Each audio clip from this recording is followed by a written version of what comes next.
잘 오셨습니다. 전 로버트 브레이커입니다. 오늘의 설교는 제목을 특별하게 달았는데 저는 이 설교를 기다려 왔습니다. 저는 아내에게 이 제목이 어떠냐 물었고 그녀는 클래식해요 브레이커라 했죠. 저는 웃었습니다. 따라서 이것이 브레이커의 클래식한 설교가 되길 바라면서 우리는 오늘 바울의 복음으로 가는 대신 복음들로 가는 것 이란 제목으로 시작하겠습니다. 복수의 복음들이죠. 이건 문제인데 저는 사역하던 기간 중에 다른 많은 사람들이 아주 많은 기독교계 사람들이 아십니까? 저는 기독교계에 따옴표를 붙이겠는데 그들이 이렇게 하는 것을 봤습니다. 그들은 이런 실책을 저지릅니다. 그들은 복수의 복음들로 달려가길 좋아하지만 그들은 결코 바울의 복음을 찾지 못합니다. 그렇다면 그들이 심지어 크리스찬이 맞을까요? 그들이 구원은 받았나요? 이건 좋은 질문인데 성경에 따르면 바울은 이유가 있어서 성경에 들어있습니다. 우리는 바울의 메시지가 무엇이며 왜 바울이 거기에 있고 그의 사역이 무엇인지 알아야 합니다. 그래서 우리는 오늘 그것에 대해 많이 이야기할 겁니다. 전 여러 해 동안 이걸 봐왔는데 전 이것에 대해 여러 해 동안 알았고 언젠가 이걸 말하려고 했지만 미루다가 여기까지 왔는데 저는 이런 책들도 준비했고 그래서 내용을 가지고 뭔가 조합해 보겠습니다. 저는 그걸 설명하길 원하고 여러분께 전달하고자 합니다. 그러면 디모데후서 2장 15절로 갑시다. 여러분이 한편으로는 로마서 16장 25절을 펴고 있기를 바라는데 동시에 한 손으로는 여러분은 손이 둘 뿐이니까 근데 우리는 시작하면서 네 구절을 함께 봐야 합니다. 오케이. 디모데후서 2장 15절, 로마서 16장 25절, 디모데후서 2장 8절, 그리고 로마서 2장 16절입니다. 자, 그럼 봅시다. 여러분이 디모데후서 2장 15절과 로마서 16장 25절, 디모데후서 2장 8절, 그리고 로마서 2장 16절을 펴는 동안 저는 제가 항상 그리는 도표를 그리겠습니다.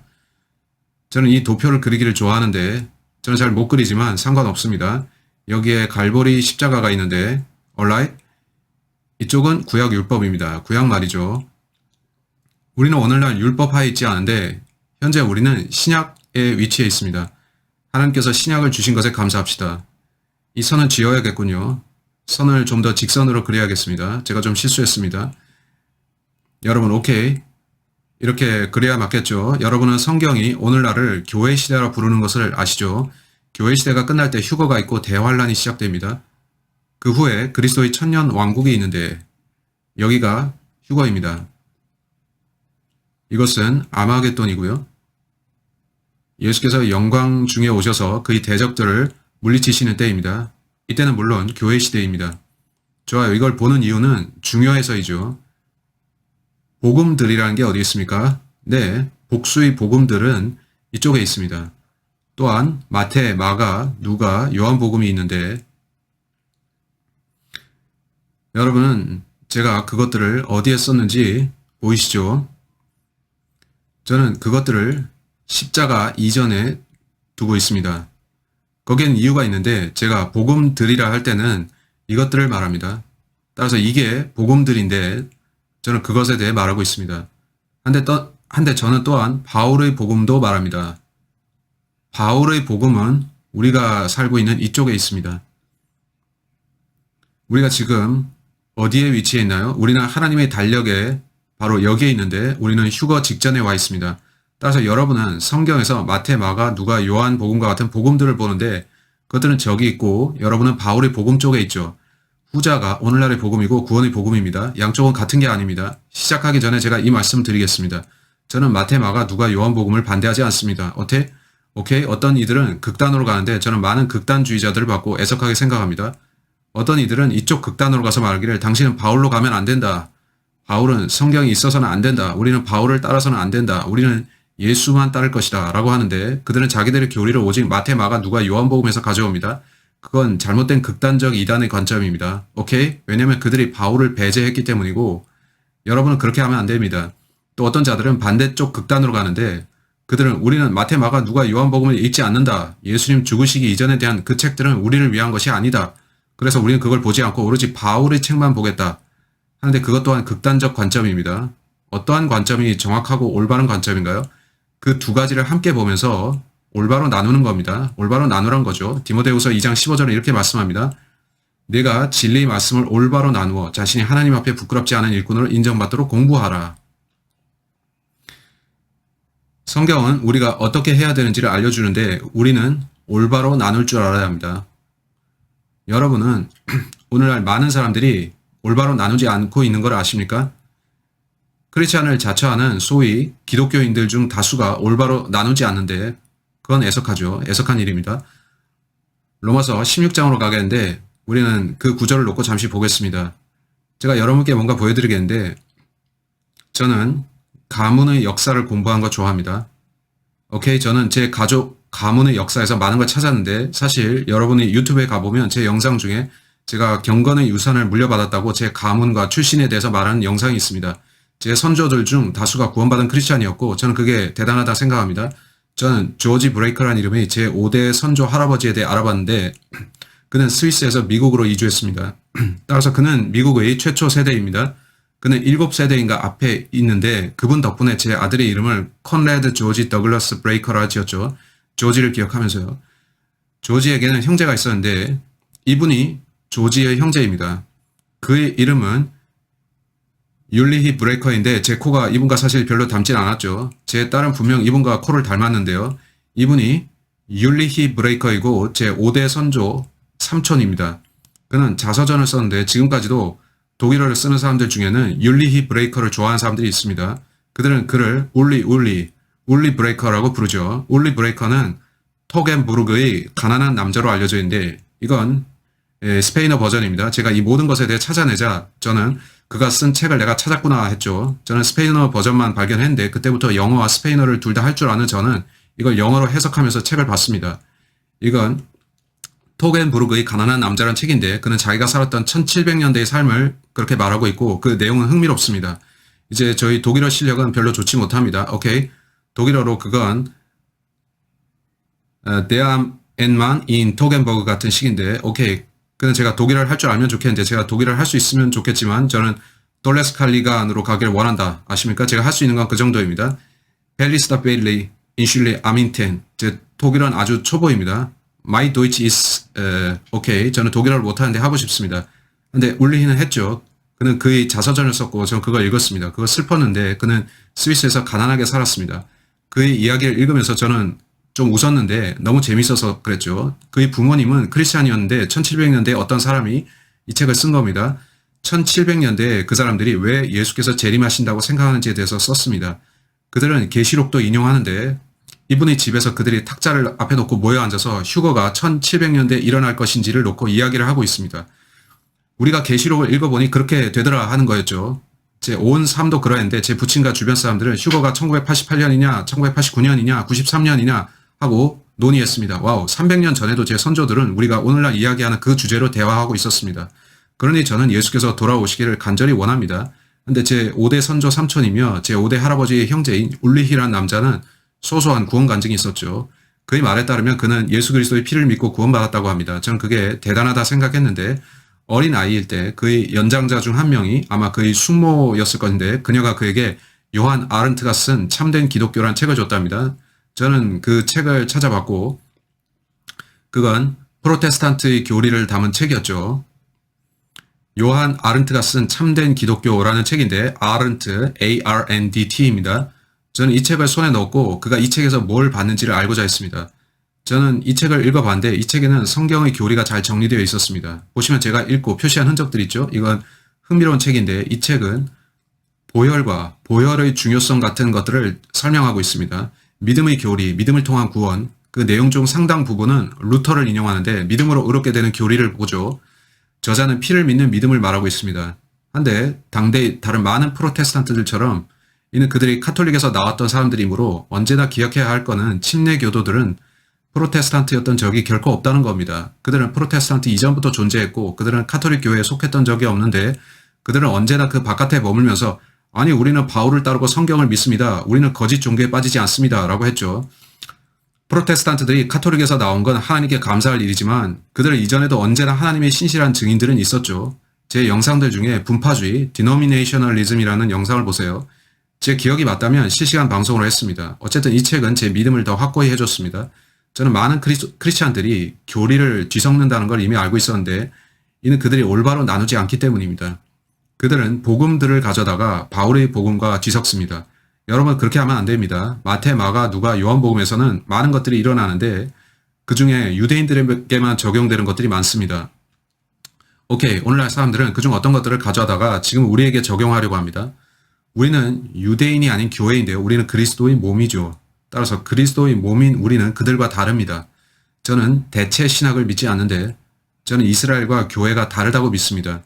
제가 오늘 가르치고자 하는 것은 제가 이 책에서 본 것과 또 제가 여러 교파들에서 보고 들은 것들에 대한 것입니다. 그것들 모두는 이렇게 정리가 되는데 당신이 올바로 나누는가 하는 겁니다. 그 사람들 중 다수는 그렇게 하지 않습니다. 많은 교회들에서 사도 바울을 완전히 배제시킵니다. 그들이 바울에 대해 언급할지라도 그들은 바울의 일부만 이야기하면서 바울의 교리를 마태, 마가, 누가, 요한복음과 뒤섞습니다. 그러면 믿음과 행위의 복음이 나오죠. 따라서 그 사람은 한편으로 올바로 얘기하지만 당신은 오직 믿음으로 구원받는다고 하지만 한편으로는 로드십 셀베이션을 말하면서 당신이 선한 행위를 보이지 않으면 분명 구원받지 못한다. 당신은 끝까지 견뎌야 되고 끝까지 견디지 못하면 안 된다라고 하죠. 그건 올바로 나누지 않은 결과입니다. 현대 기독교의 대부분이 그렇게 하고 있습니다만은 제가 오늘 이 영상을 만드는 이유는 여러분이 빠질 수 있는 오류를 알려드리고자 합니다. 여러분이 저 복음들에만 머물면 바울의 복음을 잊게 됩니다. 오케이? 저는 마태, 마가, 누가, 요한복음을 무시하자는 게 아닙니다. 저는 그 책들을 평가절하하는 게 아니며 저는 여러분은 마태, 마가, 누가, 요한복음 읽지 마십시오라고 하는 것도 아닙니다. 그 점을 이해하셨기 바랍니다. 오케이? 제가 분명히 알기로 요즘 어떤 자들이 마태, 마가, 누가, 요한복음을 심지어 대적합니다. 저는 단지 차이점을 말하고 있으며 여러분이 올바로 나누는 법을 말합니다. 지금까지는 도입부였고요. 로마서 16장 25절을 봅시다. 간략하고 신속하게 여러분에게 바울과 바울의 중요성을 말씀드리죠. 로마서 16장 25절. 이제는 이 신비의 계시대로 나의 복음과 마태, 마가, 누가, 요한복음도 복음이라고 불리는데 마태복음, 마가복음, 누가복음, 요한복음이죠. 복음은 좋은 소식입니다. 따라서 마태, 마가, 누가, 요한 모두는 예수님의 생애에 대한 책을 썼죠. 그건 좋은 소식이었는데 여기 메시아가 오셨는데 당신께 그걸 알려드리겠습니다. 같은 것이죠. 하지만 그건 우리를 구원하는 그 복음은 아닙니다. 우리는 요한이나 마태, 마가, 누가복음을 믿고 구원받지는 않습니다. 우리는 성경이 그리스도의 복음, 하나님의 은혜의 복음, 구원의 복음이라 부르는 그 구원의 복음을 통해 구원받습니다. 하나님께서는 이 복음을 바울에게 맡기셨는데 저는 잠시 그게 무슨 뜻인지 말씀드립니다. 여러분이 마태, 마가, 누가, 요한복음만 믿으면서 그것들을 복음으로 받아들인다면 물론 그 책들은 복음서라 불리고 있습니다만은 또 그것들은 복음, 곧 그리스도에 대한 좋은 소식들을 담고 있습니다만은 구원의 메시지는 바울에게 주어졌습니다. 따라서 바울을 배제한 채 단지 저기로 가진 마십시오. 아니면 당신은 혼란에 빠집니다. 그러나 당신은 올바로 나누지 않는 사람이 되어서 성경을 잘못 적용하게 됩니다. 성경을 올바로 나누지 않는 거죠. 이제 로마서 16장 25절을 다시 보면 이제는 이 신비의 계시대로 나의 복음과 예수 그리스도를 전파함에 따라 본문의 화자는 바울입니다. 너희를 견고케 하실 능력 있는 그분께 이 신비의 계시는 세상이 시작된 이래로 감춰졌다가 따라서 여러분이 현대 기독교인들이 하는 것처럼 단지 마태, 마가, 누가, 요한복음에만 머물고 있다면 그들은 바울을 배제한 채로 우리는 마태, 마가, 누가, 요한복음만 보면서 예수님을 따를 겁니다 라고 하는데 그들이 진정 예수를 따르고 있나요? 바울은 예수께서 그에게 어떤 신비들을 주셨다고 했고 그에게 보여주신 것들이 있다고 했는데 여러분이 진정 예수를 따르고자 하면 바울에게 와야 합니다. 왜냐하면 예수께서 하신 말씀은 마태, 마가, 누가, 요한복음에만 있는 것이 아니고 주께서는 바울을 통해서도 말씀하셨기 때문입니다. 오케이? 여러분이 그 사실을 기억하십시오. 이제 디모데 후서로 가겠는데 본문에서 바울은 그의 사역이 예수께서 그에게 보여주신 것을 가르치는 것이라 말합니다. 따라서 당신이 바울을 배제하면 예수 그리스도께서 지금의 당신에게 주신 계시를 배척하는 겁니다. 전 그렇게 하지 않는데 여러분은 예수께서 하신 말씀을 알려고 하지 않습니까? 예수님의 전체 계시와 예수님께 당신에게 주신 전체 메시지를 알고 싶지 않나요?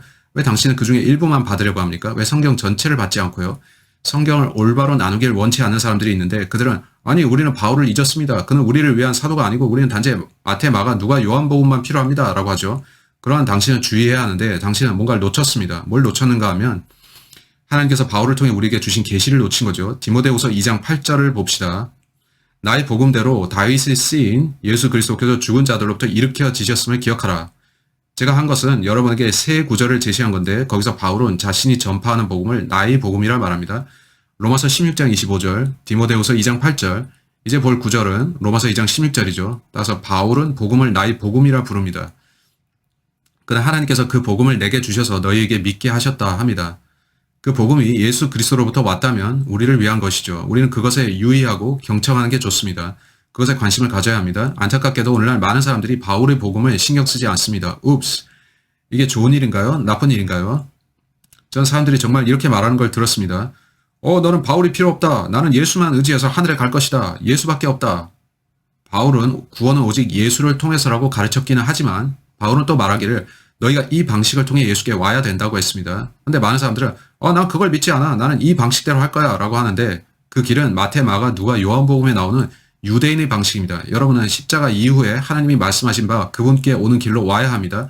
하나님께서는 바울에게 그 길을 주셨습니다. 여러분이 바울의 복음을 생략하면 문제가 생깁니다. 바울이 어떻게 말하나 보세요. 바울은 성경에서 3번 그것을 나의 복음이라 부릅니다. 로마서 2장 16절. 이런 일은 하나님께서 나의 복음대로 예수 그리스도를 통하여 사람들의 은밀한 것들을 심판하실 그날에 있으리라. 따라서 하나님께서는 심판주이시고 하나님께서는 어느 날 바울의 복음에 근거해서 모든 사람들을 심판하실 겁니다. 그렇다면 당신은 바울의 복음을 가지고 있고 그걸 믿습니까? 당신이 바울의 복음이 뭔지도 모르고 있다면 어떻게 되죠? 마태, 마가, 누가, 요한복음에서 바울의 복음을 발견하기는 쉽지 않죠. 일부 구절들에 암시되어 있긴 한데 아십니까? 예수께서는 내가 십자가에서 죽을 것이다 라 하셨고 하지만 마태, 마가, 누가, 요한복음에 그것이 명쾌하게 설명되지는 않습니다. 여러분이 본문의 행간에서 그걸 파악하거나 혹은 흩어져 있어서 헤이 이것이 복음이다 같이 직설적으로 말하지는 않죠. 따라서 마태, 마가, 누가, 요한복음만 갖고서 구원을 찾기란 쉽지 않습니다. 근데 바울은 말합니다. 보라 하나님께서 내게 복음을 맡기셨는데 그가 내게 계시하셨기에 이건 나의 복음이다. 너희는 어느 날 이 복음으로 심판받을 것이다. 여러분은 우리가 왜 바울에게 가야 하는지 아시겠나요? 그러길 바랍니다. 왜냐하면 지금 많은 사람들이 그걸 모르고 있기 때문인데 슬픈 일입니다. 그들은 오늘 많은 세상 사람들이 오직 마태, 마가, 누가, 요한복음만 믿고 자기들이 크리스찬이라 하고 있는데 그들은 우리는 예수만 따릅니다 라고 합니다. 네, 마태, 마가, 누가, 요한복음은 온통 예수님을 다루죠. 한데 그 내용은 그의 지상사역을 다룹니다. 성경에는 예수님의 지상사역에 대한 것보다 더 많은 내용이 있죠. 한데도 많은 사람들은 오직 이것만 바라고 이걸 원치 않습니다. 여러분은 마태, 마가, 누가, 요한복음 이후에 성경의 3분의 2를 제가 잘못 말했는데 다시 말해서 신약 성경의 3분의 2를 누가 썼는지 아나요? 바울이 신약의 3분의 1을 썼습니다. 바울이 쓴 서신서들에다가 바울에 대한 사도행전의 본문을 합하면 그렇게 됩니다. 이제 사도행전은 과도기적 책인데요. 과도기답게 거기에는 전환기적 내용이 나오는데 여러분이 성경을 보면 뭔가가 바뀌고 있습니다. 근데 현대 기독교계에 속한 많은 기독교인들이 바울을 다루기를 원치 않습니다. 그들은 마태, 마가, 누가, 요한복음만을 원합니다. 그러는 당신에게 문제가 있는데 성경은 그것보다 많이 있다는 겁니다. 따라서 여러분이 이해해야 할 것은 하나님께서 바울에게 구원의 복음을 주셨고 주께서는 여러분에게 바울의 복음을 따르라고 하셨다는 겁니다. 여러분은 이 복음으로 심판받을 것이고 바울은 예수께서 여러분이 구원받을 수 있는 어떤 메시지를 바울 자신에게 주셨다고 합니다. 여러분 왜 이쪽으로만 가려고 합니까? 이쪽에 구원받을 수 있는 길이 있음에도 말이죠. 따라서 사도행전은 유대인으로부터 교회로 옮겨지는 과도기적 책입니다. 이스라엘에서 교회로 옮겨지고요. 오케이. 물침례에서 보혈과 성령 침례로 옮겨집니다. 이런 변화들이 생겨나는데 그래서 이 책은 중요하고 여러분은 성경을 올바로 나눠야 한다는 명령을 듣는 겁니다. 마태복음 4장으로 갑시다. 예수께서 오셨을 때 예수 그리스도께서는 바울과 똑같은 복음을 전파하셨나요? 성경을 올바로 나누지 않고 성경을 잘 모르는 사람들은 분명 일어나서 yes, yes. 예수님은 바울과 똑같은 복음을 전하셨습니다. 라 하겠죠. 정말요? 오케이, 가서 봅시다. 마태복음 4장 23절이 어떻게 말씀하는지 봅시다. 예수께서 전하신 가르침을 봅시다. 마태복음 4장 23절. 예수께서 온 갈릴리에 두루 다니시며 그들의 회당에서 가르치시고 또 왕국 복음을 전파하시며 예수께서 지상사역 하실 때 그가 전파하신 메시지는 왕국 복음이었습니다. 왕국이 뭔가요? 이 왕국을 말하는 거죠. 그의 천년 통치 말입니다. 천년 왕국 말입니다. 예수께서 오셨을 때 그는 자기 백성이 그를 영접함으로 천년 통치를 시작하시기를 원하셨습니다. 그들이 그래서 영접했나요? No. 불행히도 그들은 그를 거절했습니다. 여러분은 9장 35절에서 그 사실을 확인하는데 마태, 마가, 누가, 요한복음에는 예수께서 왕국 복음을 가르치신 부분들이 매우 많이 있습니다. 그건 바울의 복음이 아니고 다른 복음입니다. 그건 유대인들에게 가서 헤이 내가 이스라엘의 왕으로서 천년간을 통치하기를 원한다 하신 거였죠. 그 복음이 오늘날 우리를 위한 복음인가요? 그건 바울의 복음이 아닌데 바울은 이 복음이 왕국이라고 가르치지 않았고 그는 천국이 아닌 하나님의 나라를 가르치셨습니다. 그 둘은 서로 다른데 제 유튜브에 관련 영상이 있죠. 마태복음 9장 35절. 여기서도 예수께서 왕국 복음을 전파하시는데 그 후에 예수께서 모든 성읍들과 마을들을 돌아다니시며 그들의 회당에서 가르치시고 누구에게입니까? 유대인입니다. 회당은 유대인들이 다니는 곳입니다. 왕국 복음을 전파하시며 또 백성 가운데서 모든 질병과 허약함을 고쳐주시더라. 따라서 마태, 마가, 누가, 요한복음의 복음은 왕국 메시지입니다. 헤이, 왕국이 다가온다. 너희는 메시아를 받아들이라 하는 거죠. 그러지 않으면 너에게 좋지 않을 것이다 라는 겁니다. 그것이 오늘날을 위한 메시지인가요? 여러분이 사도행전을 보면 뭔가가 바뀝니다. 그들이 메시아를 거절함으로 인해 왕국이 연기됩니다. 더 공부하려면 제 유튜브 영상 중에 연기 이론이라는 영상을 보세요. 이제 바울은 어떻게 가르쳤나요? 갈라디아서 1장으로 가봅시다. 바울도 같은 복음의 메시지를 전했나요? 복음은 좋은 소식인데요. 달리 말해 바울의 가르침이 예수님이 그것처럼 왕국이 다가오니 준비하라 였나요? 저는 그런 걸 보지 못합니다. 저는 바울이 왕국 메시지를 전하는 걸 보지 못하는데 그건 유대인들을 위한 거였죠. 본문에서 바울이 자신의 복음에 대해 말합니다. 갈라디아서 1장 11절로 12절. 그러나 형제들아 내가 너희에게 알게 하노니 내가 전한 복음은 사람을 따른 것이 아니니라. 나는 그것을 사람에게서 받지도 않았고 배우지도 않았으며 오직 예수 그리스도의 계시를 통하여 된 것이라. 따라서 바울에게 주어진 계시가 있었습니다. 바울은 예수님께로부터 복음에 관한 계시를 받았고 그것은 사람을 따른 것이 아니었죠. 바울의 복음은 사람을 따른 것이 아니었습니다. 그것은 예수님을 통해 그에게 계시된 것이었죠. 왜 그는 예수님이 전하신 것과 똑같은 메시지를 전하지 않았나요? 분명 그는 그렇게 하진 않았는데 그가 말하길 내가 전한 복음은 완전히 다른 새로운 것이다 하고 했기 때문이죠. 바울의 복음은 사람을 따른 게 아니고 예수님 자신으로부터 온 것이었습니다. 그렇다면 그의 복음은 왕국 메시지였나요? 아니요. 그건 그가 우리에게 전한 메시지가 아닙니다. 그는 자신이 전하는 메시지가 그 전과 다른 것이라고 했습니다. 바울에게 계시된 복음은 예수 그리스도에 의해 주어진 것이고 그건 오늘날 우리를 위한 교회 시대 구원의 복음입니다. 이걸 기억하면서 이제 마태복음 15장으로 가겠습니다. 이걸 보면 여러분 확실히 알게 될 겁니다. 오케이? 안타깝게도 많은 사람들이 그걸 보지 못합니다. 이걸 보지 못하는 사람들은 성경을 올바로 나누라는 말씀이 무엇인지를 이해하지 못하는 사람들이죠. 성경은 우리에게 이 책을 올바로 나누라고 하는데 이는 우리가 성경을 보고서 오케이 이건 이 시대에 속한 것이고 이 사람들에게 해당된다고 해야 되는 거죠. 이 복음은 우리에게 해당되는 것인데 이런 옛 격언이 있습니다. 모든 성경은 우리를 위한 것이다. 오케이? 읽는 걸 바랍니다. 우리는 성경 전체를 읽어야 되죠. 하지만 모든 성경이 우리에게 오늘날 교리로 주어지지는 않았다. 우리는 더 이상 구약 율법하에 있지 않다는 겁니다. 오케이? 네, 저는 구약 성경을 읽고 저는 그걸 사랑합니다. 구약에는 아주 좋은 구절들이 많습니다. 하지만 저는 구약을 지켜서 구원받으려고 하지 않습니다. 모든 성경은 제가 읽도록 주어졌지만 구약 율법은 제게 구원 교리로 작용하지 않습니다. 오늘날 제게 적용되는 구원의 교리는 하나님께서 바울에게 주신 계시 안에 있습니다. 그는 하나님께 구원의 복음을 계시받았고 그래서 그걸 바울의 복음이라 부르죠. 이 복음이 저를 구원합니다. 따라서 저는 율법을 지켜서 구원받으려 노력하지 않고 성경을 올바로 나누면서 시대를 구분합니다. 오늘날 하나님께서는 저를 다루실 때 그가 바울에게 주신 세대에 따라서 하십니다. 그것이 오늘날 구원의 메시지라고 그가 말씀하십니다. 왜 그렇게 다를까요? 많은 사람들이 예수 그리스도는 어제나 오늘이나 영원히 동일하시다고 하는데 예수님은 동일하고 결코 바뀌지 않으시는 게 맞습니다. 하지만 그는 사람들을 다루는 메시지를 바꾸실 수 있는데 이는 그가 여러 부류의 사람들을 다루시기 때문입니다. 저기서 그는 유대인들을 다루시고 여기서는 이방인들을 구원시키기 위해 그들을 다루시는데 그들이 진짜 구원받으면 이제 그들은 그리스도의 몸의 지체가 됩니다. 성경에는 세 가지 그룹이 나오는데 유대인, 이방인, 그리고 하나님의 교회입니다. 여러분은 이걸 알아야 하고 성경을 올바로 나눠야 합니다. 오케이? 마태복음 15장 24절로 갑시다. 본문은 예수 그리스도께서 마태, 마가, 누가, 요한복음의 자기 지상사역에 대해 말씀하시는 부분입니다. 마태복음 15장 24절 주께서 대답하여 말씀하시기를 나는 이스라엘 지부의 잃어버린 양 외에는 보냄을 받지 아니하였노라고 하시니 예수께서 말씀하시기를 보라 내 사역 내가 하는 사역은 오직 이스라엘을 위한 것이라 라고 하십니다. 따라서 예수 그리스도는 내가 지상사역을 하며 전파하는 것은 왕국 복음이며 그 복음을 오직 이스라엘에게 전하기를 원한다고 하신 거죠. 사람들은 아니요 예수께서 하신 말씀은 모든 말씀은 오늘날 우리를 위한 것입니다 라고 하는데 저는 그가 하신 말씀을 그래서 보여드리겠습니다. 저는 당신들이 그 말씀을 자기한테 적용시킬 수 있는지를 묻겠습니다. 보면 많은 사람들이 올바로 나누지 않고 있습니다. 마태복음 10장을 봅시다. 마태복음 10장에서 예수께서는 그의 초기 제자들 오늘날 우리가 사도들이라 부르는 제자들을 임명하시는데 주께서는 그들에게 내가 이것을 너희에게 명한다고 하십니다. 그 말씀이 흥미로운데요. 그의 지상사역 중에 예수님이 어떻게 말씀하시나요?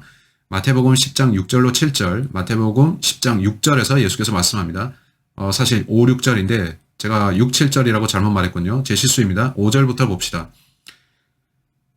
예수께서 이 12를 보내시면서 그들에게 명령하여 말씀하시기를 이들이 12사도입니다. 이방인들의 길로도 가지 말고 또 사마리아인의 성읍에도 들어가지 말고 그가 왜 이렇게 말씀하신 건가요? 왜 예수께서는 너희는 이 복음을 어떤 이방인에게도 전하지 말라고 하신 걸까요? 하나님께서 이방인들을 미워하시는 건가요? 아니면 이때가 다른 세대, 다른 시기, 다른 백성들이라서이고 이게 바울의 메시지와 다른 메시지이기 때문일까요? 그런 거겠죠. 따라서 예수께서는 이방인들에게 가지 말라고 하십니다. 6절. 다만 이스라엘 집의 잃어버린 양에게로 가라. 이제 7절. 가서 전할 때 천국이 가까이 왔다고 말하고 자, 이거 뭡니까? 왕국에 대한 메시지입니다. 예수께서는 유대인들에게 헤이, 내 사역 중에 전하는 메시지는 유대인을 위한 왕국이다. 그들은 내가 누구인지를 알아야 한다. 이는 내가 왔고 왕국을 받아야 하기 때문이다 하셨고 이제 그 왕국이 이루어질지 아닐지는 유대인들에게 달려 있었습니다. 이제 사도행전에서 무슨 일이 일어납니까? 여러분이 성경을 읽었다면 이거 놓칠 수 없습니다. alright? 유대인들은 3번에 걸쳐 자기들이 메시아를 거절합니다. 그것을 3번의 거절이라고 부릅시다. 유대인들이 메시아를 3번 거절하는 겁니다. 유대인들이 3번 메시아를 거절하는 것입니다. 여러분이 성경을 보시면 먼저 침례인 요한이 등장하고 그가 나타나 보라 천국이 가까이 왔느니라 고 선포합니다. 그가 역시 왕국에 대해서 전했습니다. 그는 헤이 예수께서 오셨으니 회개하고 침례를 받으시오 했는데 그는 내가 아버지께 보냄을 받았다라고 했습니다.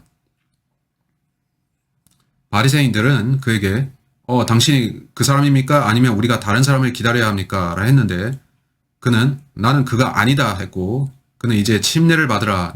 그가 내 뒤에 곧 오실 것이다 라고 하죠. 하지만 그들은 우리는 그를 원치 않는다고 했고 따라서 바리새인들은 아버지께서 주신 헤이 왕국이 가까이 왔으니 메시아를 영접하라는 그 메시지를 거절한 것입니다. 그들은 그를 거절했습니다. 그리고 성자 예수 그리스도가 오셨습니다. 그가 오셨는데 우리는 그가 하나님의 아들이신 걸 알죠. 성자 하나님 말이죠. 그가 나타나자 그들이 어떻게 했죠? 그를 십자가에 처형하라. 십자가에 처형하라. 처형하라. 그러자 종교 지도자들인 바리새인들은 우리는 이 사람이 우리를 통치하기를 원치 않는다 하고 예수 그리스도를 죽였습니다. 이제 그 모든 일이 하나님의 계획이었고 그는 예수께서 죽으실 것과 그가 셋째 날에 살아나실 것도 아셨습니다. 그래서 그 일들이 일어날 걸 아셨죠. 그리고 하나님께서는 초기 사도들을 보내셨고 그 중에 스테판이라는 사람이 있었습니다. 7장 끝까지 스테판은 바리새인들에게 너희가 그를 죽였고 너희가 그를 십자가에 못 박았다. 하지만 너희는 그를 영접하고 그를 선택해야 된다 했고 그 유대인들 종교 지도자들은 돌을 집어서 스테판을 쳐 죽였습니다.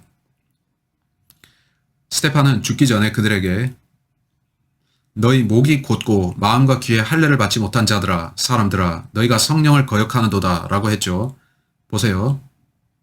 이건 야구로 치자면 삼진 아웃인 셈인데 하나님께서는 자비롭게도 이스라엘에게 너희가 성부 하나님을 거역하고 또 성자 하나님을 거역하고 다시 성령을 거절하고 이렇게 성부, 성자, 성령의 왕국 메시지를 거절하는 것에 대해 봐주는 것은 삼진 아웃이다 라고 하신 겁니다. 그들은 하나님께 우리는 왕국을 원치 않습니다 라고 3번 말했습니다. 그리고 사도행전 7장에서 예수 그리스도는 하늘에 계신 것이 나오는데 스테판은 그가 눈을 들어보니 그가 하늘에 서 계셨다고 합니다. 그렇다면 예수께서는 그때 내려오셔서 왕국을 세우실 수도 있었습니다. 이스라엘은 삼진 아웃의 상황이었는데 그들은 우리는 원치 않아 라고 했죠. 사도행전 7장에서 머지않은 9장에서 제 기억엔 바울이 그때 구원을 받는데 그는 기적적으로 구원을 받았습니다. 그리고 나서 우리는 바울이 사도행전 나머지 분량을 거의 차지하고 있는 걸 봅니다. 온라인 베드로가 등장하는 10장, 11장을 제외하고 거기서 베드로는 어떤 이방인들이 구원을 받는 걸 보는데 하나님께서는 유대인들로부터 이방인들을 향해 흐름을 바꾸십니다. 우리는 하나님께서 바울의 사역을 통해 이방인들을 수백 명씩 구원하시는 걸 보는데 이렇게 우리는 성경이 전환되고 있는 걸 봅니다. 여러분이 진리 말씀을 올바로 나눈다면 이걸 이해할 겁니다. 오케이? 하나님께서 이방인들을 다루기 시작하시는구나. 이제 기억하실 거는 주께서 이방인들에게 가지 말아라. 너희는 모든 사역을 이스라엘 집에게만 해야 한다 하셨다가 이제 이방인들에게 가라고 하시는데 왜 이런 변화가 생겼죠? 유대인들이 그들이 메시아를 거절했기 때문입니다. 그것이 예수께서 하신 말씀인데 그는 메시아이십니다. 어느 날 그들은 그를 메시아로 영접할 텐데 지금은 그렇게 하지 않습니다.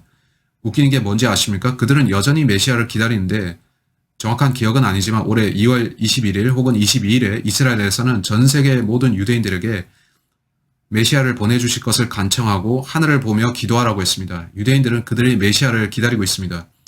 전 세계의 유대인들이 그날 합심해서 기도했는데 시간은 기억 안 나지만 6시 정도에 전 세계 유대인들이 주여 메시아를 보내주소서라 기도했답니다.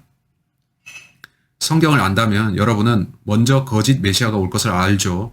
그는 적그리스도인데 그제서야 그들은 실수했음을 알게 될 겁니다. 예수께서도 자기 이름으로 오는 자가 있을 것인데 너희가 그를 영접하겠지만 그는 내가 아니다 라고 하셨죠. 여러분은 이걸 유의해야 합니다. 여러분이 성경을 안다면 이런 걸 아시겠죠. 로마서 15장 갑시다. 바울이 어떻게 말했는지를 보여드리겠습니다. 왜 바울이 성경에 있나요? 저는 읽을 시간이 없기에 인용하겠는데 로마서 11장 13절에서 바울은 우리에게 그의 사역이 무엇인지 설명합니다. 로마서 11장 13절에서 바울은 내가 이방인들의 사도라고 말합니다. 따라서 바울이 성경에 들어간 이유는 이방인들에게 복음을 전하기 위해서입니다. 이제 그는 언제나 유대인들에게로 먼저 갔죠. 사도행전 전체를 봐도 그는 회당으로 갔고 유대인들에게 먼저 전하려고 했습니다. 유대인들이 거절하면 그는 이방인들에게 갔는데 그는 유대인들보다 더 많은 이방인들이 구원받는 걸 봤죠. 바울은 이방인들의 사도였습니다. 이제 로마서 15장에서 바울은 그와 그의 복음, 그의 사역과 예수님, 예수님의 복음과 예수님의 사역의 차이점을 설명합니다. 어떤 말씀인지 보세요.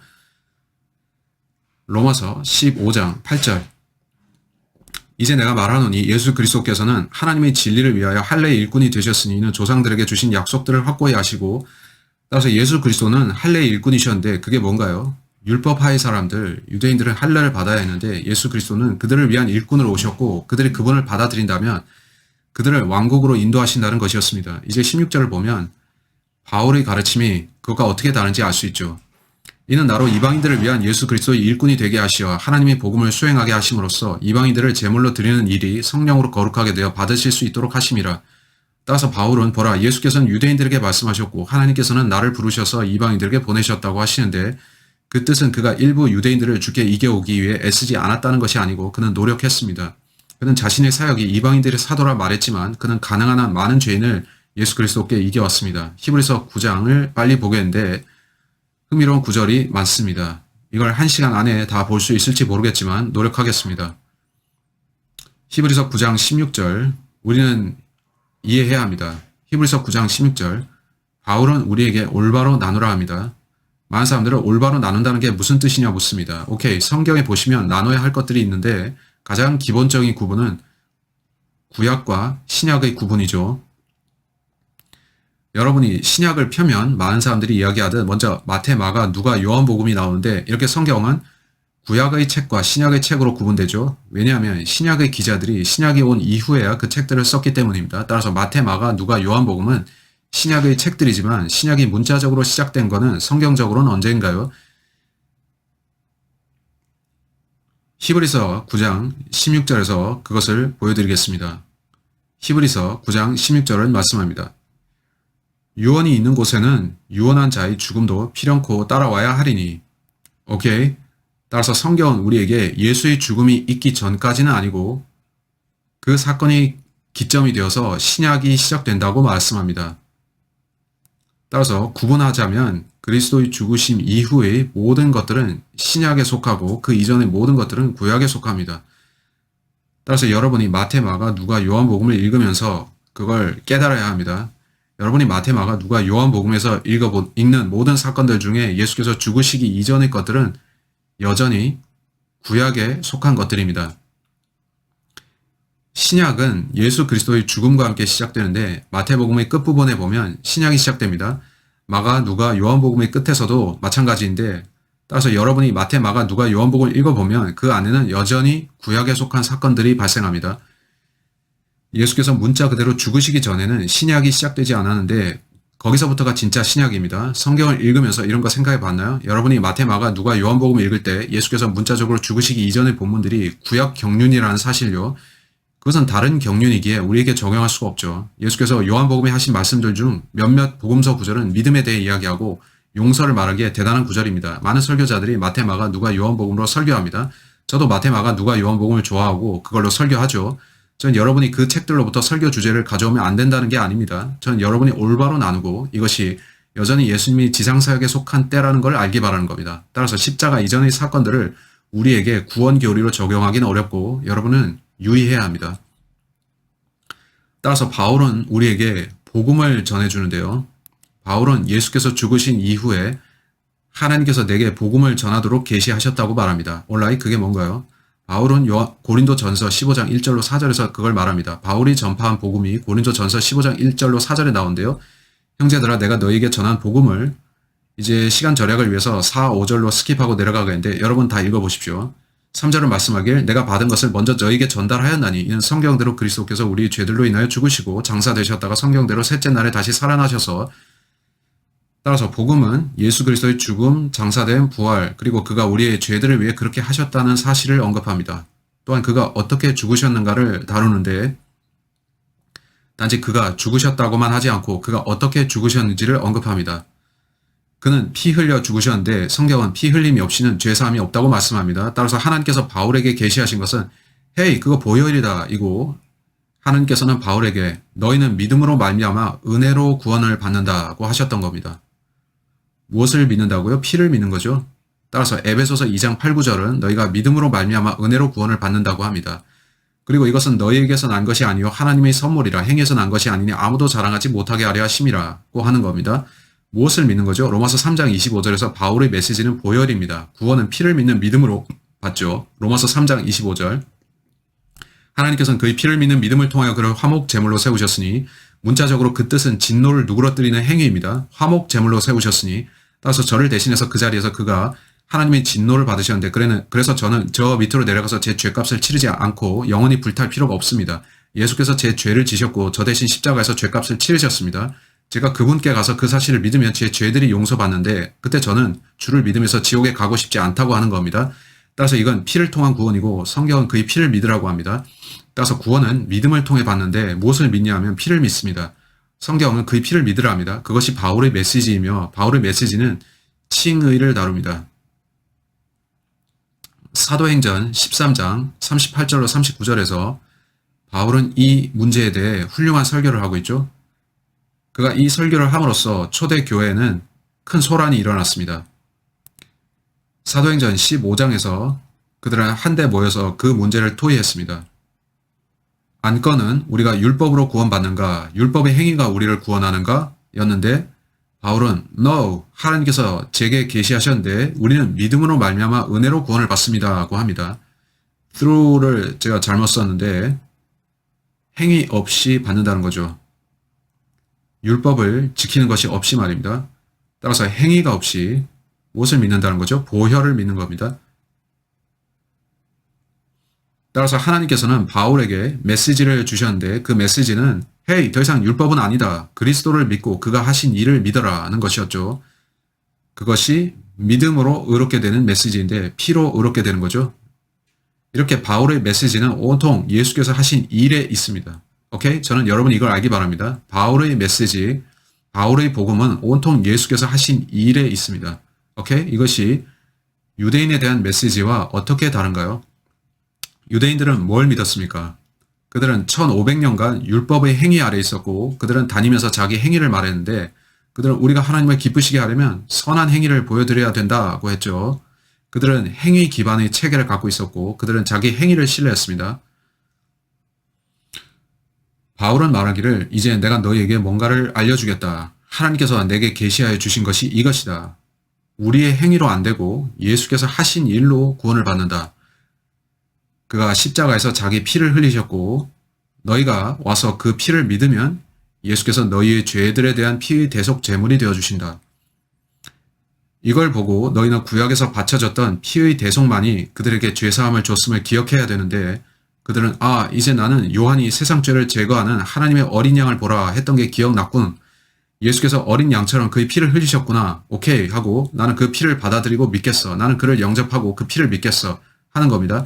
나는 로마서 5장 11절대로 죄의 대속을 믿겠고 그를 영접하겠어 라 하는 거죠. 로마서 5장 11절 그뿐 아니라 이제 우리로 속죄를 얻게 하신 우리 주 예수 그리스도를 통하여 하나님 안에서 또한 즐거워하느니라. 여러분은 그 속죄를 받아들이셨나요? 여러분이 마태, 마가, 누가, 요한복음을 보면 피에 대한 것은 거의 나오지 않습니다. 몇 구절이 나오긴 하는데 제 기억에 예수께서 최후의 만찬에서 이 잔을 받아 마시라. 이것이 새 언약의 피다 하실 때였죠. 그는 그들이 마시는 잔이 미래에 그분이 흘리실 피를 상징한다고 하셨습니다. 따라서 우리는 십자가 이전에서도 뭔가 찾아내기는 합니다. 그러나 예수께서는 마태, 마가, 누가, 요한복음에서 십자가 이전에 문자적으로 왕국 메시지에 속한 행위 메시지를 전달하셨습니다. 그때는 아직 상황이 바뀌지 않아서인데 오늘날 크리스찬이라고 하는 많은 자들이 성경을 읽을 때 올바로 나누지 않습니다. 그들은 오직 마태, 마가, 누가, 요한복음으로 가서 행위 메시지를 말하기 시작하죠. 그들이 가르치는 메시지는 오늘날의 구원이 아닙니다. 그건 행위여서는 안 되는데요. 바울을 제쳐놓은 채로 그들은 완전히 가망 없이 구원받지 못한 상태에 있습니다. 그들은 올바로 나누지 않았기에 바울의 구원에 대한 메시지에 이르지 못한 것입니다. 저는 그것이 끔찍한데 그게 세상에서 가장 끔찍한 일 중 하나라 생각합니다. 이걸 보여드리겠습니다. 저는 이걸 이렇게 부르게 좋아하는데 여러분을 위해 여기에 그리겠습니다. 저는 주께서 제게 오래전에 보여주신 것을 여러분과 공유하려고 합니다. 저는 그걸 이렇게 부르기를 원하는데 쓸 자리가 없군요. 저는 이것을 who 메시지와 one 메시지의 차이라 말합니다. 오케이? 여기에 바울의 메시지가 있는데 그건 오로지 예수께서 하신 일에 대한 것이죠. 그는 우리 죄들을 용서하시려고 피 흘리셨습니다. 그건 예수께서 하신 일인데 그거 뭘 하셨나요? 그는 피 흘려 죽으셨고 우린 예수께서 하신 그 일 때문에 구원받았습니다. 그것이 바울의 메시지인데 그건 온통 그가 우리를 구원하기 위해서 어떤 일을 하셨는가에 달려 있습니다. 마태, 마가, 누가, 요한복음의 초기 메시지 및 전환기 이전까지의 사도행전 메시지는 예수께서 누구이신가에 맞춰져 있었습니다. 여러분이 성경을 읽다 보면 그걸 알게 됩니다. 요한복음 1장 19절. 또 이것이 요한의 증거라. 유대인들이 예루살렘에서 제사장들과 레위인들을 보내어 그에게 묻기를 내가 누구냐고 하였더니 요한이 시인하고 부인하지 아니하였으니 시인하기를 나는 그리스도가 아니라 하더라. 여기에서 누가 말합니까? 그들은 요한에게 당신이 누구인가 묻습니다. 그들은 그에게 와서 말하기를 내가 누구냐고 묻습니다. 21절에서 그들이 묻기를 그러면 내가 무엇이냐? 내가 엘리야냐? 하니 그가 말하기를 나는 아니라고 하자. 그러면 내가 그 선지자냐? 하니 그가 대답하기를 아니라고 하더라. 따라서 그들은 헤이 누구냐 했는데 제 말은 올빼미 소리가 들린다는 거죠. 여러분이 마태, 마가, 누가, 요한복음 보면 후 하고 바리새인들도 who are you? 당신이 그인가? who are you?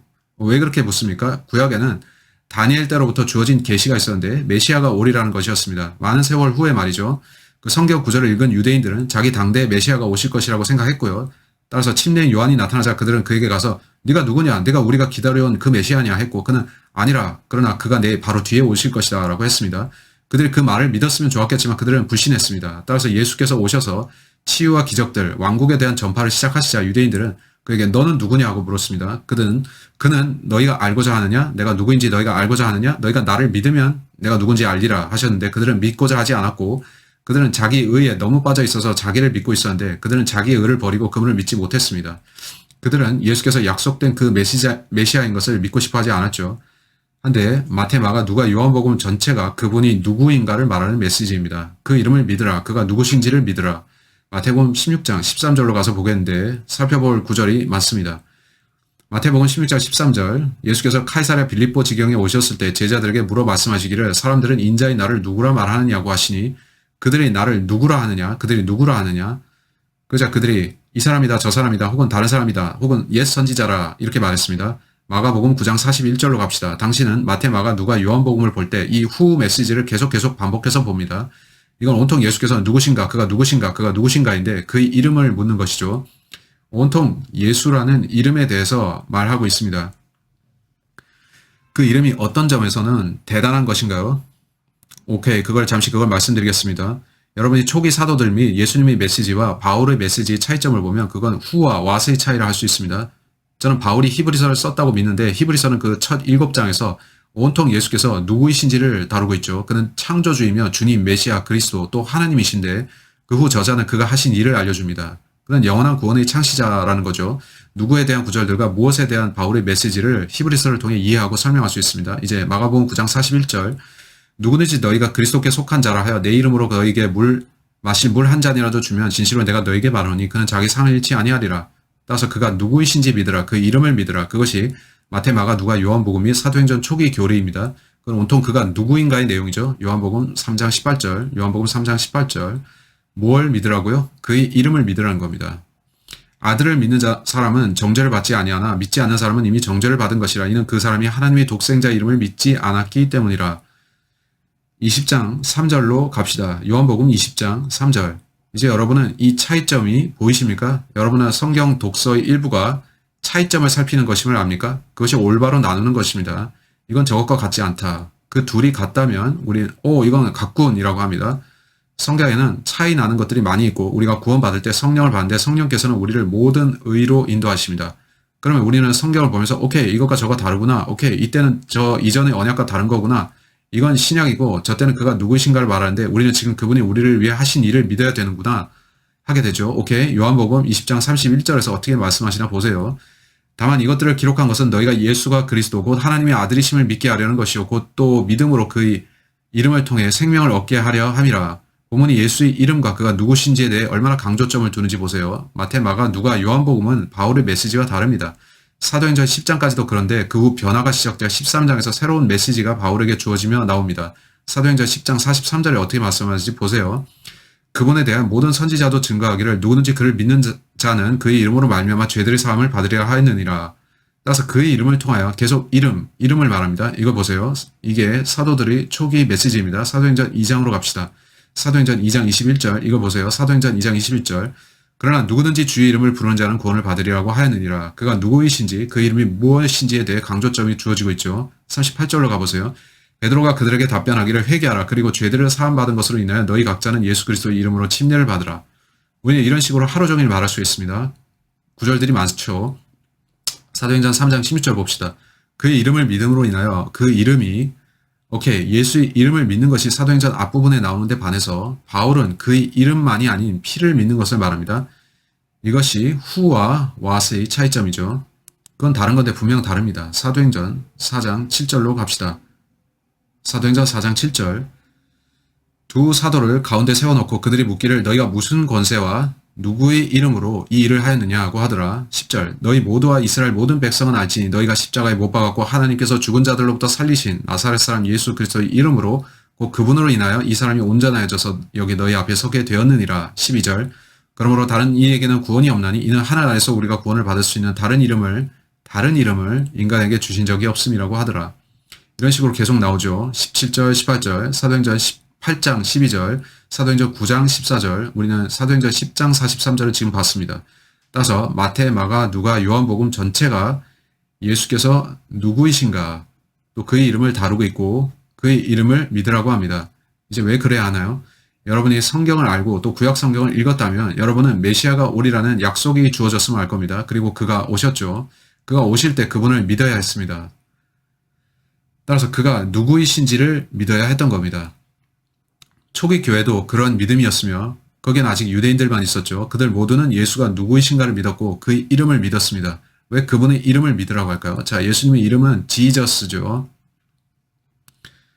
그것은 합성어인데요.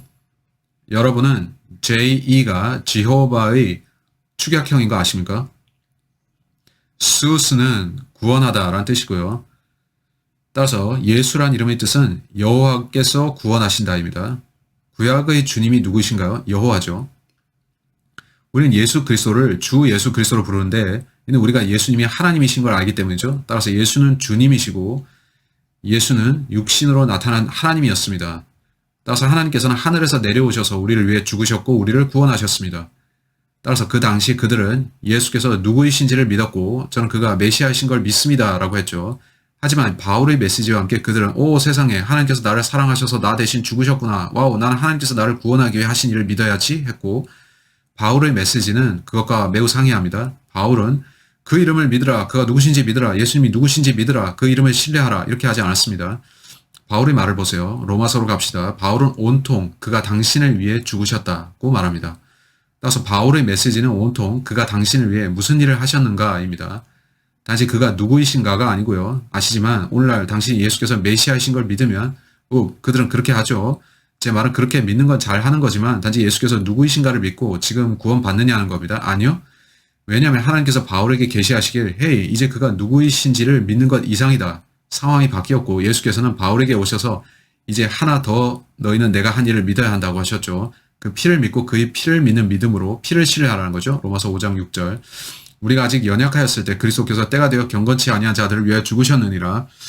우리가 아직 죄인이었을 때 그리스도께서 우리를 위해 죽으심으로써 하나님께서 우리를 향한 그의 사랑을 나타내셨느니라. 그가 뭐라고 하나요? 예수께서 하신 일을 말하죠. 데살로니가 전서 4장으로 갑시다.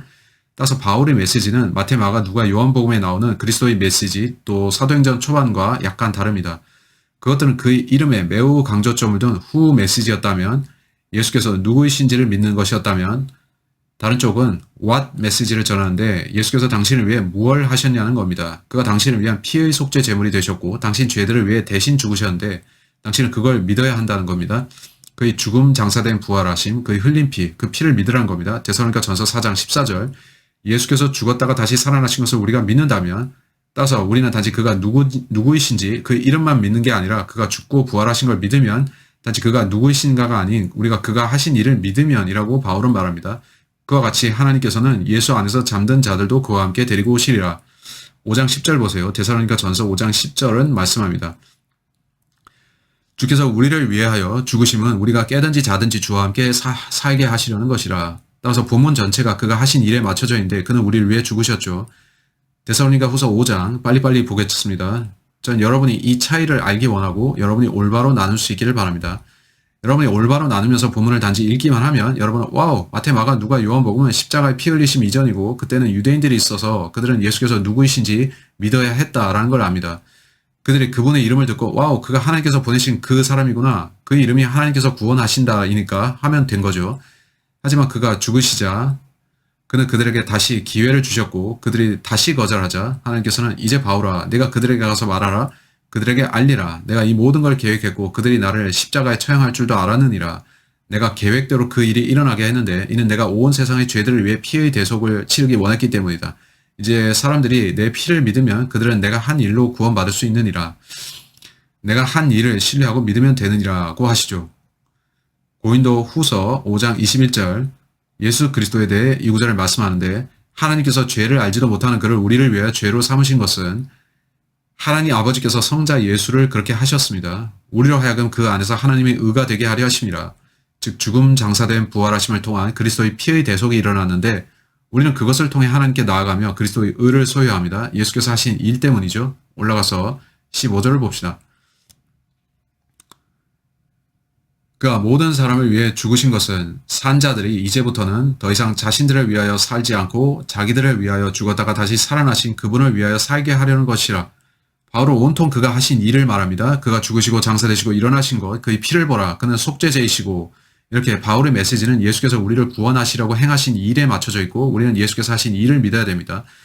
에베소서 1장 13절 용서하세요. 에베소서 1장 13절 따라서 바울에 따르면 구원은 단지 예수의 이름을 믿는 게 아니고 단지 예수가 누구이신지를 믿는 게 아니며 바울의 메시지는 예수께서 하신 그 일을 믿으라는 것입니다. 에베소서 1장 13절에 보시면 너희도 진리의 말씀 곧 너희 구원의 복음을 듣고서 그분을 신뢰하였으니 또 너희가 그분을 믿고서 약속의 그 성령으로 인침을 받은 것이니라. 따라서 여러분은 복음을 믿어야 합니다. 어떤 복음인가요? 보혈입니다. 예수께서 하신 일, 그가 온 세상의 죄들을 위한 피의 속죄 제물이 되신 그것을 믿어야 되죠. 여러분 그걸 믿나요? 믿지 않나요? 따라서 우리에 대한 바울의 메시지는 예수의 피와 그가 하신 일을 믿으라는 겁니다. 그 이전에 예수께서 유대인들에게 주신 메시지는 헤이 나를 믿고 내가 누구인지 믿으라. 그러면 내가 왕국을 너희에게 주겠다 였고 그들은 그걸 거절했죠. 따라서 무슨 일이 일어났나요? 그때 일어난 일은 하나님께서 좋다. 내가 왕국을 뒤로 연기하고 이때 이방인들을 구원하리라. 내가 바울에게 명하여 이방인들에게 그걸 전파하도록 하겠다 하신 건데 이로 인해 유대인들도 같이 구원받았지만 그건 피를 통한 구원이었습니다. 따라서 목사들은 이걸 알아야 하는데 그들을 올바로 나눠야 합니다. 여러분은 모든 시간을 마태, 마가, 누가, 요한복음에 써서는 안 되고 바울의 복음으로 봐야 하는데 그는 그것이 구원의 복음이고 예수께서 바울에게 예수께서 하신 일을 신뢰하라는 메시지가 우리에게 전달되도록 하셨기 때문입니다. 온라인 다음으로 제가 말할 것은 이겁니다. 당신이 다른 많은 이들처럼 바울을 거절한다면 이걸 다룰 시간이 있으면 좋겠는데 당신은 혼란에 빠질 겁니다. 당신이 마태, 마가, 누가, 요한복음에만 의존하면 예수께서 하신 일을 신뢰하는 것에 대한 메시지를 거의 발견하지 못할 겁니다. 그 대신 당신은 다른 것들을 발견할 겁니다. 마가복음 10장으로 갑시다. 여러분이 마태, 마가, 누가, 요한복음에만 의존하면 이렇게 됩니다. 여러분은 구원받지 못합니다. 왜냐하면 예수께서 당시 가르치신 것들 중에는 행위에 기반한 복음도 있었는데 왜인가요? 이는 그들이 메시아를 받아들이는지 그렇지 않는지의 행위에 따라서 구원받았기 때문입니다. 이제 저는 휴거가 일어나자마자 마태, 마가, 누가, 요한복음의 경륜이 여기로 다시 돌아온다고 봅니다. 왜냐하면 과거에 그건 유대인들을 위한 사역이었고 이때도 유대인들을 위한 사역이 준비되기 때문입니다. 이번에도 그들로 하여금 메시아를 영접토록 준비시키는데 그가 아마겟돈에 오시고 왕국이 임하기 전에 말이죠. 그런 반복이 일어납니다. 따라서 여러분이 그런 식으로 보면 여러분 이렇게 말할 수 있습니다. 마태, 마가, 누가, 요한복음은 교회 시대보다 대환란에 적용된 교리들을 갖고 있다. 그렇게 생각할 수 있죠. 마가복음 10장에서 어떤 상황인지를 보세요. 이것은 예수님의 말씀인데 오케이, 예수님의 사역으로 가봅시다. 여기서도 온통 유대인인데 우리가 바울을 배척하고 오직 예수님 말씀대로만 적용하면 어떻게 되는지 봅시다. 마가복음 10장 17절입니다. 그 후 주께서 길에 나가시니 어떤 사람이 달려와서 주께 무릎을 꿇고 묻기를 선한 선생님, 내가 영생을 상속받으려면 어떻게 하여야 하리까? 라고 하니 예수께서 그에게 말씀하시기를 어찌하여 내가 나를 선하다고 하느냐? 하나님 한 분 외에는 선한 이가 없느니라. 내가 계명들을 안 하니 간음하지 말라, 살인하지 말라, 도둑질하지 말라, 거짓 증거하지 말라, 속이지 말라, 내 아버지와 내 어머니를 공경하라고 하시니 그가 대답하여 말씀드리기를 선생님, 이 모든 것은 내가 어려서부터 지켜왔나이다 라고 하더라. 그러자 예수께서 그를 쳐다보시고 사랑하시며 그에게 말씀하시기를 너에게 한 가지 부족한 것이 있으니 가서 네가 가진 것은 무엇이든지 팔아 가난한 자들에게 주라. 그리하면 하늘에 있는 보물을 가지게 되리니 그런 후에 와서 십자가를 지고 나를 따르라고 하시더라. 그러나 그는 그 말씀에 슬퍼하고 근심하며 가니 그가 많은 재산을 가졌기 때문이라. 따라서 오늘날 많은 기독교인들이 우리는 오직 예수님만 따르겠습니다 라고 말하듯이 당신이 바울을 따르지 않는다면 저는 당신에게 이걸 묻겠습니다. 당신은 예수님을 따르고 있습니까? 당신은 집이 있고 차가 있습니까? 옷장에 옷이 있고 은행에 예금이 있나요? 그렇다면 당신은 위선자이며 이단 또 거짓 회심자입니다. 당신은 예수를 따르는 자가 아닌데 왜냐하면 당신은 모든 소유를 팔지 않았기 때문입니다. 간음하고 도둑질하고 거짓말 살인합니까? 당신은 이단이며 위선자입니다. 당신은 그리스도를 따르는 자가 아닙니다. 당신이 이것을 통해 하늘에 갈 수 있다고 믿는다면 그건 행위의 메시지입니다. 그가 제가 어떻게 하면 영생을 얻겠습니까? 라고 하자 주께서는 계명들을 지키라 하셨죠. 오늘날 우리가 계명들을 지켜서 구원받습니까? 바울은 아니라 하나님께서 내게 계시하시길 구원은 행위가 아닌 믿음으로 받는다 하셨다라고 에베소서 2장 8, 9절에서 말씀합니다.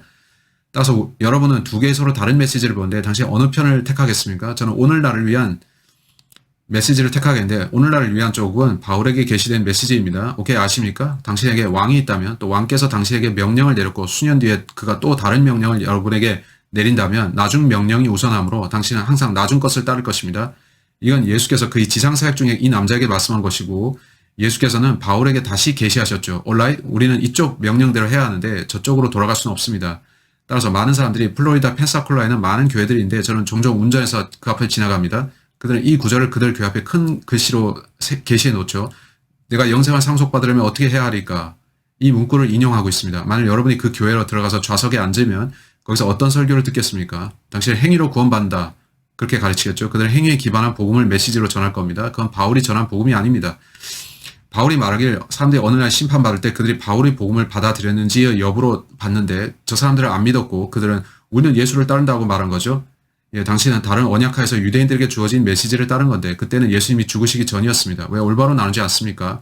오늘 오래 했는데 계속 가겠습니다. 이제 저를 따라 마태복음 5장으로 가시죠. 여기 좋은 예가 있는데 사람들은 브레이커라는 자는 하면서 저에게 욕합니다. 그는 무식한 자다. 그는 왜 자꾸 바울을 언급하나? 그는 예수를 따르는 자가 아니다. 아닙니다. 저는 예수 그리스도를 따르는 사람이 맞습니다. 하지만 저는 성경을 올바로 나누죠. 예수께서는 그가 바울에게 오늘날 우리를 계시를 맡기셨다라고 하십니다. 따라서 제가 바울을 따른다면 예수님도 따르는 것이 아니겠습니까? 예, 그것이 제가 예수를 따르는 방식인데 성경은 그렇게 하라고 가르칩니다.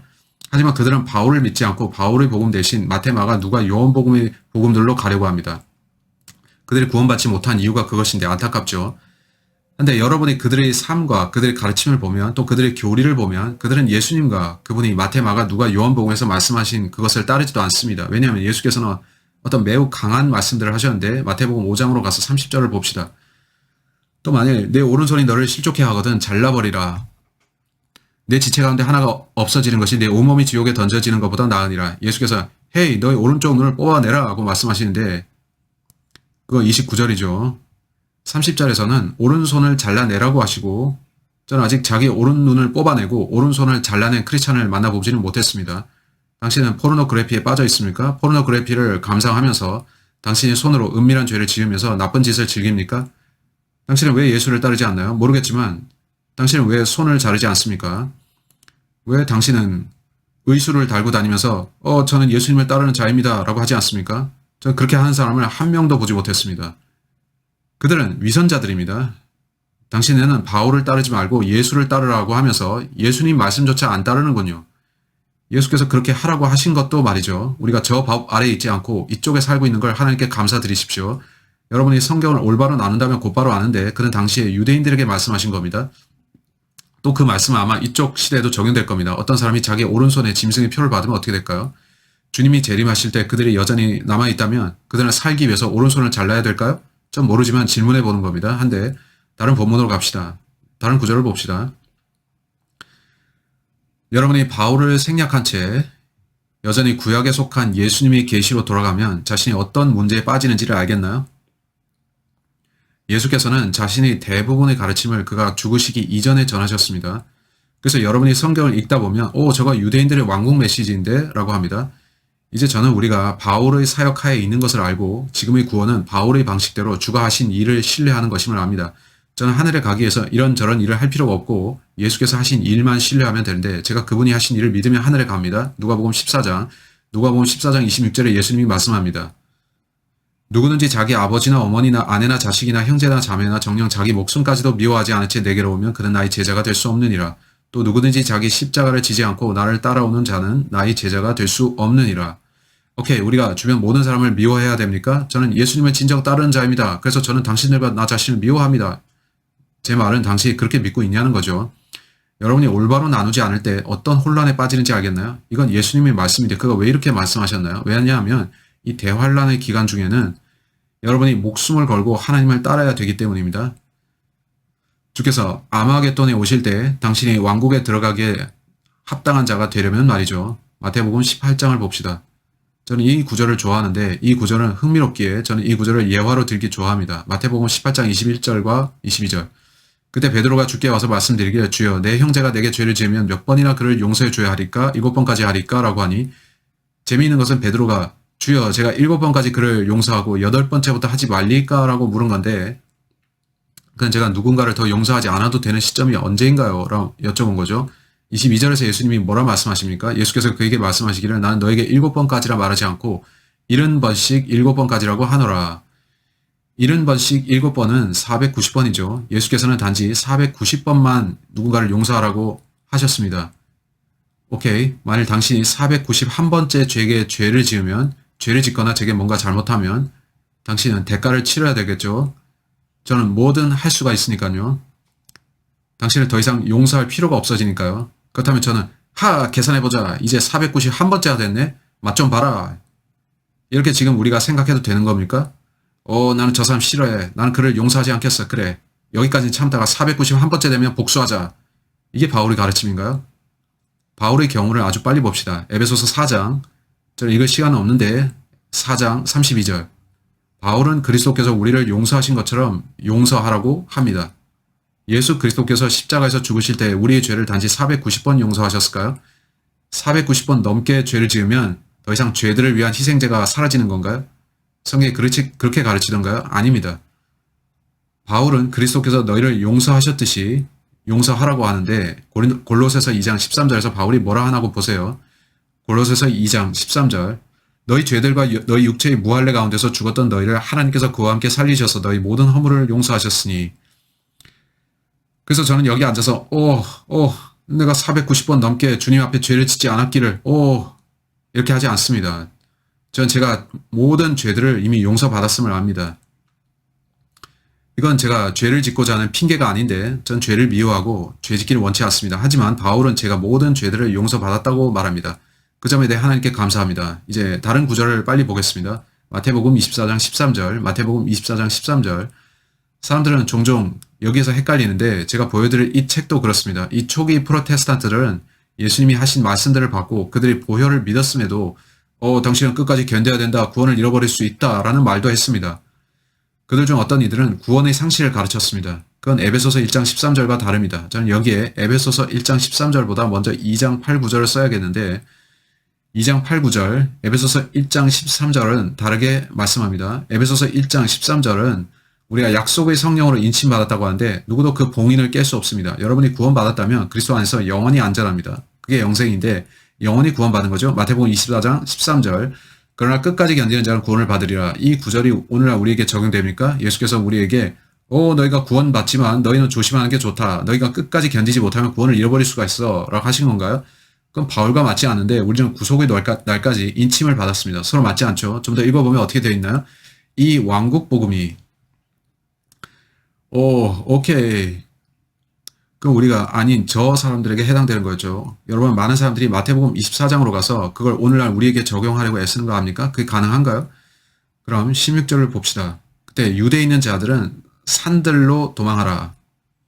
저는 지금 유대 땅에 살고 있지 않은데 전 이스라엘을 가고 싶었지만 현재는 어렵게 됐죠. 이스라엘이 어떤 법들을 통과시켰는데 당신이 이스라엘로 가려고 하면 거기에 항공편으로 도착해서 당신이 머무는 전 기간 동안에 발찌를 차야 합니다. 코비드 쓰레기로부터 격리되지 않으려면 말이죠. 보세요. 저는 범죄자가 아니고 보호 관찰을 받는 사람처럼 취급받고 싶지 않습니다. 발찌를 차야 된다고요? No. 난 그렇게 안 할 겁니다. 그건 정말 정신 나간 짓이죠. 그래서 저는 앞으로 이스라엘에 결코 가지 않을 거고 다만 천년왕국을 가르치는데 지금 저들이 사람들을 그렇게 다루는 건 악하고 비정상입니다. 근데 성경은 말씀하기를 이제 조심하라. 끝까지 견디고 이런 일들이 일어날 때 유대의 산들로 피하거라 하는데 제가 이스라엘 비행기 티켓을 사서 그 산들로 가야 됩니까? 제가 어떻게 이 구절을 따르겠습니까? 제가 이스라엘 갈 티켓을 살 돈이 없으면 어떻게 되죠? 제가 예수님 말씀을 따르겠다고 하면 전 재산을 팔았을 텐데 그럼 돈이 없을 겁니다. 돈이 없는 제가 어떻게 유대의 산들로 갈 수가 있습니까? 그럴 수가 없죠. 그래서 저는 진리의 말씀을 올바로 나눠야 됩니다. 그렇게 하면 문제가 없습니다. 그래서 여러분은 바울을 이해해야 합니다. 저 이렇게 오래 하고자 하진 않았는데 좀 더 진행해야 될 것 같습니다. 빨리빨리 봅시다. 바울이 누구이며 그는 왜 성경에 들어있나요? 제가 다른 사람들로부터 듣기를 요즘 크리스찬이라는 어떤 자들이 바울의 말을 절대 따라서는 안 된다고 가르친다고 합니다. 그들은 바울이 성경에 있어서는 안 되고 바울이 거짓 선지자라고 말한답니다. 그렇다면 왜 그가 성경에 들어가 있을까요? 그렇다면 누군가 성경을 올바로 나누지 않는 겁니다. 바울은 이유가 있기 때문에 성경에 있습니다. 여러분이 단순히 성경을 읽기만 해도 아는데 여러분은 왜 바울이 거기 있는지를 알겠어 라고 하겠죠. 하나님께서는 이유가 있어서 바울을 거기 두셨습니다. 로마서 1장 1절을 같이 봅시다. 바울이 어떻게 말하는지 봅시다. 저는 어떻게 그들이 바울은 악하다, 바울은 틀렸다, 바울은 나쁘다, 바울을 따르지 말라 그렇게 말할 수 있는지 모르겠습니다. 당시 바울이 글을 단지 읽기만 해도 그가 누구이며 그가 무엇을 가르치고 그가 어디서 왔는지 알 수 있습니다. 로마서 1장 1절에서 예수 그리스도의 종 바울은 바울이 누구를 섬깁니까? 예수님입니다. 예수 그리스도의 종 바울은 사도로 부르심을 받아 하나님의 복음을 위하여 성별된 바. 그렇습니다. 바울이 이걸 쓴 이유는 우리에게 구원의 복음을 전해주기 위해서입니다. 따라서 저는 마태, 마가, 누가, 요한 복음들만 보는 게 아니라 바울이 전한 구원의 복음으로 갑니다. 고린도전서 1장 1절 하나님의 뜻에 의해 예수 그리스도의 사도로 부르심을 받은 바울과 우리 형제 소스데네는 바울이 부르심 받은 것은 하나님의 뜻이었는데 바울이 성경에 들어간 건 하나님 자신 뜻이었습니다. 여러분이 바울을 대적한다면 하나님을 대적하는 것이죠. 왜냐하면 하나님께서는 자신의 뜻으로 바울을 임명하셨으니까요. 갈라디아서로 갑시다. 갈라디아서 1장 15절 갈라디아서 1장 15절이 말씀합니다. 그러나 나의 어머니의 태로부터 나를 선별하시고 그의 은혜로 나를 부르신 하나님께서 나로 하여금 이방 가운데 그를 전파하도록 내 안에 그의 아들을 계시하기를 기뻐하셨을 때 내가 즉시 혈과 육에 의논하지 아니하고 하나님께서는 바울이 심지어 태어나기 전에 아느냐 나는 이 사람을 불러서 나를 위해 쓸 것이다. 그에게 메시지를 주어서 전파하게 하겠다라 하셨는데 그가 태어나기도 전이었죠. 와우. 디모데전서 1장을 봅시다. 디모데전서 1장 저는 바울을 반대하는 사람들을 상대하는데 지쳤습니다. 바울을 적대하는 것은 구원의 복음을 대적하는 겁니다. 그러한 당신은 참된 구원의 복음 대신 다른 복음으로 가서 혹은 다른 복음들로 가 있다고 말할 수 있는데 전 당신이 마태, 마가, 누가, 요한 복음을 읽지 말라고 하는 것이 결코 아닙니다. 그런 말이 아닙니다. 저는 그것이 다르다는 것, 다른 시대에 다른 사람들에게 적용된다는 것을 말하는 겁니다. 지금 우리가 바울의 메시지를 들어야 구원받습니다. 물론 우리는 마태, 마가, 누가, 요한 복음을 포함한 모든 성경을 읽어야 되겠죠. 디모데전서 1장 11절 이는 복되신 하나님의 영광스러운 복음에 따른 것이며 이 복음은 내게 맡겨진 것이라. 바울은 복음이 우리를 구원하는데 하나님께서 그 복음을 자기에게 주셨고 자기에게 맡기셨다고 합니다.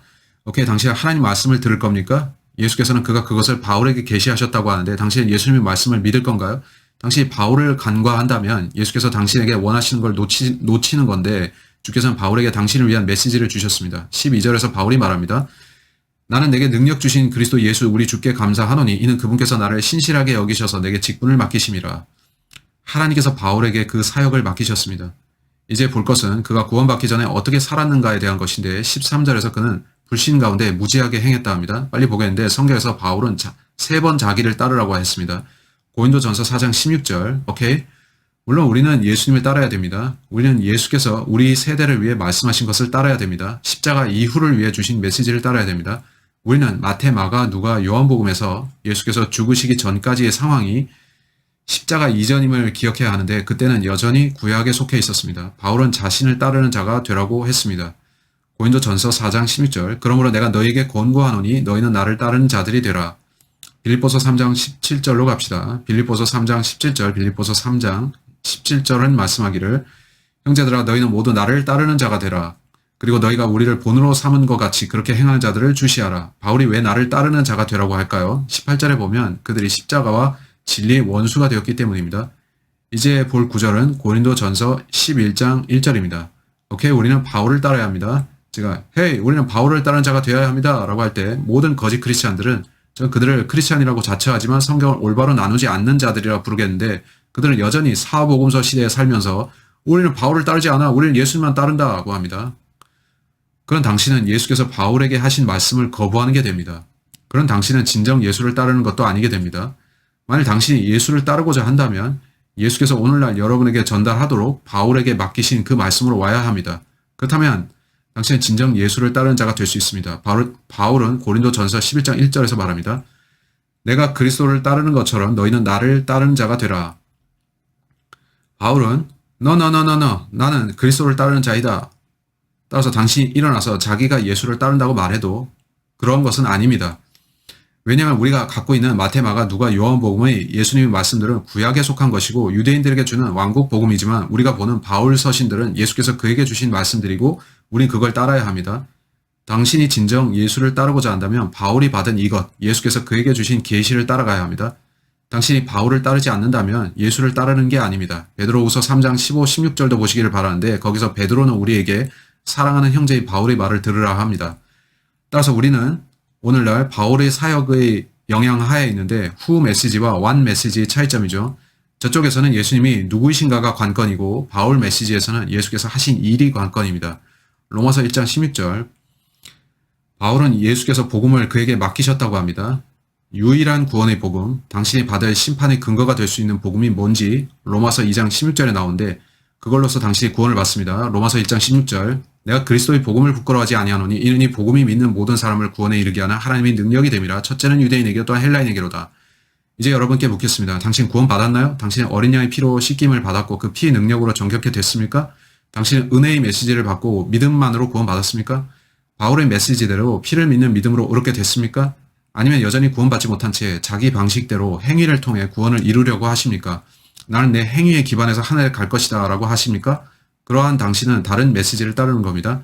당신은 다른 세대의 교리를 따르고 다른 시기에 대한 것을 따르는데 당신은 여전히 구약화의 방식을 따르려 합니다.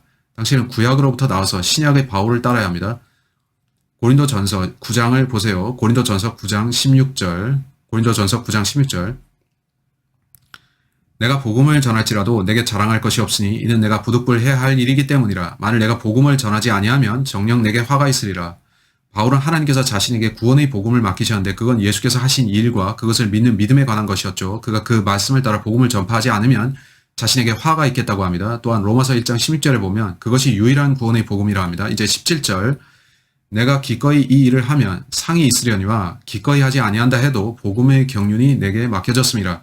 그렇다면 내 상이 무엇이냐? 그것은 내가 복음을 전할 때 값없이 그리스도의 복음을 전하고 복음으로 인한 내 권리를 다 사용하지 아니하는 것이로다. 누구의 복음이라고요? 예수님의 복음입니다.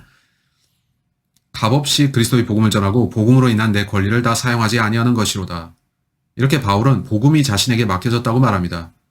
따라서 당신이 진리를 원한다면 제가 오늘 여러분께 그걸 드리겠습니다. 바울은 그 복음이 자기에게 맡겨졌다고 했습니다. 여기 문제가 있습니다. 당신이 마태, 마가, 누가, 요한복음만 보면서 바울의 복음 대신 그것들만 따르면 여러분은 자신에게 해당되는 복음을 모르게 됩니다. 당신은 복음을 건너뛰게 되는 것입니다. 당신은 참된 구원의 복음을 건너뛰는 것인데 바울의 복음 대신 복음들로 향하면 그렇게 됩니다. 당신은 구원을 받기 위해서 어떻게 하셨습니까? 당신은 성경을 올바로 나눕니까? 정결케 되려고 예수님께 나아왔습니까? 바울은 그것을 우리에게 분명히 직접적으로 간단히 제시합니다. 유일한 구원의 복음은 하나님께서 바울에게 주신 그 복음입니다. 당신이 바울이 전한 구원의 복음 대신에 마태, 마가, 누가, 요한 복음들로 가면 구원받지 못합니다. 이런 말 하기는 싫지만 그렇게 했던 당신은 어느 날 자신이 행한 대로 심판받을 텐데 그 근거는 바울이 전파하도록 그에게 맡겨진 복음이 될 겁니다. 그 복음은 예수 그리스도의 피를 믿는 믿음에 대한 메시지입니다. 행위가 아니니 아무도 자랑하지 못하게 하려 함이라. 시청해 주셔서 감사하고 다음 주에 저는 새로운 설교로 찾아뵙겠습니다. 여러분이 이 내용을 이해하셨기를 바라고 진리의 말씀을 올바로 나누는 법을 배우셨기 바랍니다. God bless.